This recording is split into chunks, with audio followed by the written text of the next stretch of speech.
Health cards సంబంధించి ఒక ప్రధానమైనటువంటి అంశం. హెల్త్ కార్డు సంబంధించి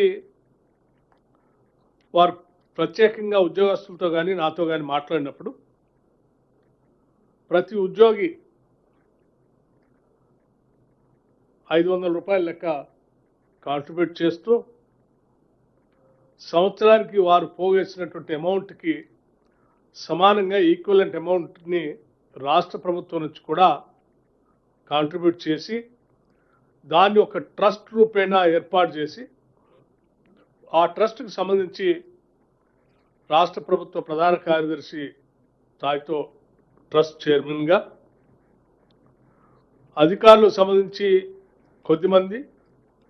ఉద్యోగాలకు సంబంధించినటువంటి వాళ్ళతో కూడా కొద్దిమంది కలిపి ఒక ట్రస్ట్ని ఏర్పాటు చేసి ఎటువంటి ఆరోగ్యపరమైనటువంటి అంశాలు తలెత్తినా వాళ్ళకి ఈ ట్రస్ట్ ద్వారా వెసులుబాటు కల్పించేటువంటి నిర్ణయాన్ని చేయటం జరిగింది.